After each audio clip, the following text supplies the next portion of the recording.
Hi, host Eric here. Host Talking with Fast People. And I want to spend a little time today addressing the ongoing conversation between Metasoap and me about the roads of California and how much they cost and all that stuff. So, this is my number one point I think I want to make more than any other and get across so that people understand it is I'm saying, hey everybody, look, right now there's massive, unrelenting, unforgivable, appalling violence being perpetrated on people everywhere, all across this country, every day, in the name of X. And others want to say, well, let's talk about X. You have to justify, Eric, that X isn't important.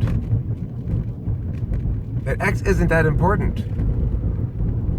Okay, well, number one, even if X is super important, that doesn't mean there's only one way to accomplish it. I would say what's more important than X is that we don't commit unjustified violence against people to get to X. I would state again and again for everybody to please listen to this. If you are telling me that the only way we can have a functional society is to demand as much as 40% of someone's owned, created property that it did not exist until they created it. And yet, someone is going to make a claim of as much as, almost as high as 40%. And definitely at least that high when you factor in all the other taxes. And say, this is necessary for the common good.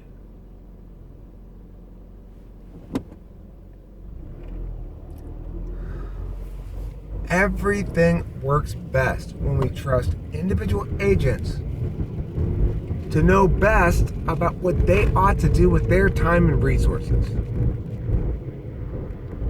Now here's the thing.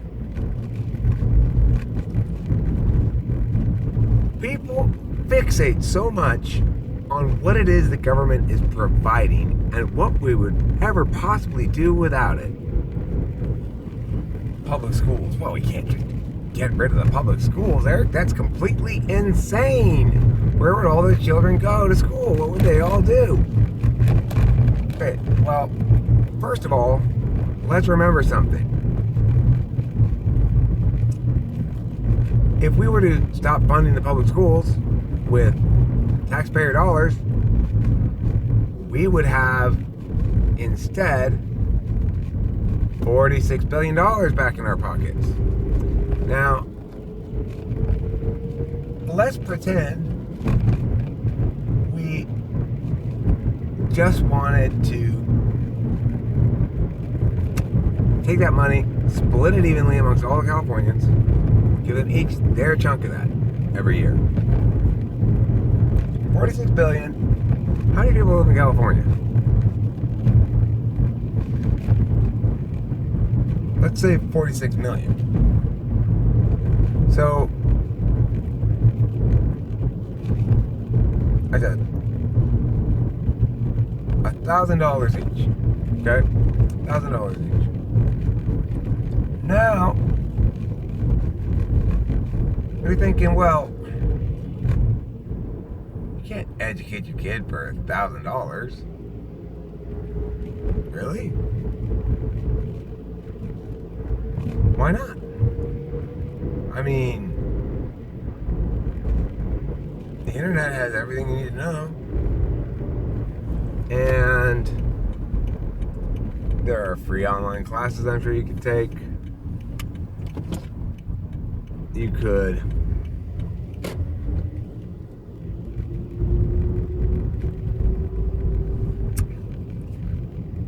organize with friends. I mean, look, this is the thing. If you didn't have public school for your kids, but you got that $1,000,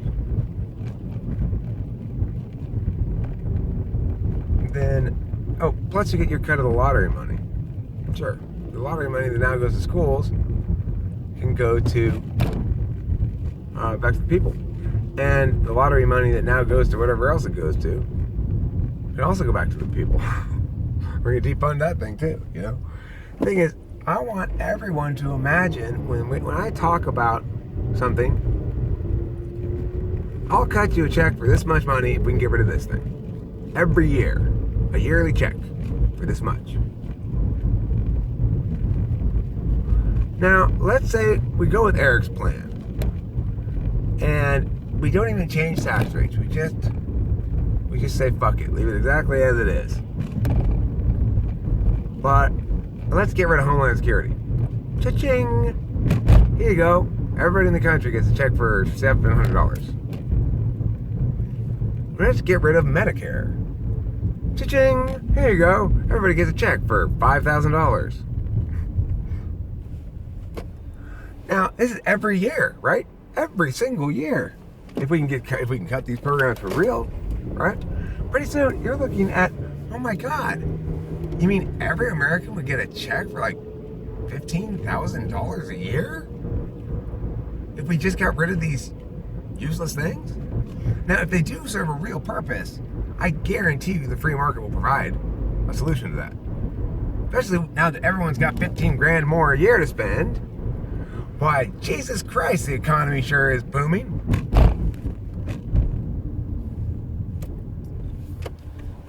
For example, I want to test. I want to get rid of California's restaurant grading system. A, B, C, D. Okay? You can't get a D. If you get anywhere in a C, they shut you down. I want to get rid of the grading system. I want to get rid of the restaurant inspections and stuff. They are so just like, oh my God, you got to be able to do surgery in here. I pointed out to Zachary last night, if this is such a terrible risk, this notion of a kitchen being dirty and poisoning people, shouldn't we have inspectors go into the millions of American homes where small children are living? Can we just assume those parents are going to keep their kitchen clean? And they're putting those children at risk. We're the society having it. How many people are fucking getting hurt by food poisoning all the time? Nobody. Be real. Be real. Let's get rid of all this shit you don't really use and don't really need. Give you a check $15,000 a year. You'd take that fucking deal every time. You know you would. That poor person receiving welfare would turn in their welfare check of a couple, whatever it is, a few grand a year, 5 grand a year, and trade it in for 15 grand a year check. Why? Well, he has to get rid of his welfare. Got to get rid of those food stamps, but you get a 15 grand a year check. Got to get rid of that Homeland Security, but you get 15 grand a year check. Got to get rid of a lot of stuff. Got to get rid of that health coverage, but you get a 15 grand a year check. Now, we also, I think it is criminal, absolutely fucking criminal, the arrangements insurance companies have with doctors. And I think it's collusion. I think it's anti-competitive practices. And one of the jobs of government is to protect the free market's freeness. Collusion is not an acceptable behavior in the free market. Now, what I would say, though, regarding that is the reason it's not an acceptable behavior is because it eliminates the naturally occurring checks and balances of the free market system. Doctors should only be able to charge what the market can bear under normal circumstances. So, under normal circumstances, you'll have a tiered health system with different health care options for people of different means. And, well, that's not fair. Well, it's the free market, and it's the fucking ecosystem's only healthy way of functioning. You just have to accept some unequal outcomes. You have to. That's why we don't protect the bunnies from the wolves in the fucking forest. And you say, oh, these are people we're talking about. No, these are mechanisms we're talking about. We're talking about protecting the integrity of the system. That serves everyone's interest best. Every time we try to go mess around in the Middle East, what happens? Blows up in our face. We never learn. Taking action as a centralized, controlled meta entity called a government or a group or something. It's hubris. I'm not a part of that group. Why are you saying we all the time? Why am I saying we all the time when we do this? I'm not doing that. I hate that. The only thing that we should do is disallow that kind of fucking badly justified violence. That's what we should do. Beyond that, there's no we. It's you and me and her and him. We're all individuals. There's no we. Well, we have to take care of our America. No, fuck you, Bernie Sanders. If you feel so passionate about taking care of people, blah, blah, blah, then you go give all of your money to them. You go work tirelessly on their behalf without stealing people's money. It's that simple. We have become so desensitized to this shit that people think it's perfectly normal for the government to go around stealing all this fucking money from everybody and wasting it on bullshit. When if we stopped doing that, everybody could get a check for a huge amount of money every year.